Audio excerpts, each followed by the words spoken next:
लोकसभा निवडणुकांच्या तारखा जाहीर झाल्यानंतर भाजपकडनं आता समन्वय बैठकांचा सिलसिला सुरू करण्यात आलेला आहे। काल बारामतीमध्ये क्लस्टर प्रमुख चंद्रकांत पाटील यांनी बैठक घेतली होती आणि त्यानंतर आज पुण्यात विधानसभा मतदारसंघनिहाय बैठकांचं आयोजन करण्यात येत आहे।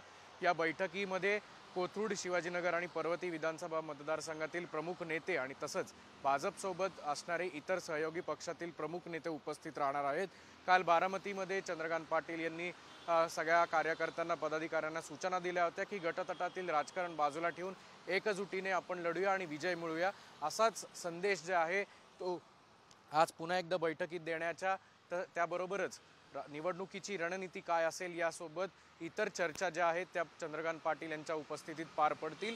आज आणि उद्या विधानसभा मतदारसंघनिहाय ज्या बैठका आहेत त्या पार पडणार आहेत। जसं जसं लोकसभा निवडणुकीच्या तारखा जवळ येतील त्याच पार्श्वभूमीवर भाजपच्या बैठकांचा धडाका जो आहे तो सुरू आहे। त्यामुळे चंद्रकांत पाटील आणि इतर नेते, भाजप आणि इतर सहयोगी पक्षातील नेते लोकसभा निवडणुकीसाठी काय रणनीती ठरवणार हे पाहणं महत्त्वाचं ठरतंय।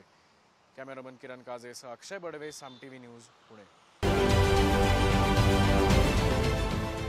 देश विदेशातील प्रत्येक घडामोडींचे लाईव्ह अपडेट मिळवण्यासाठी आता साम टीव्हीच्या सर्व सोशल मीडिया प्लॅटफॉर्मला लाईक, फॉलो आणि सबस्क्राईब करा।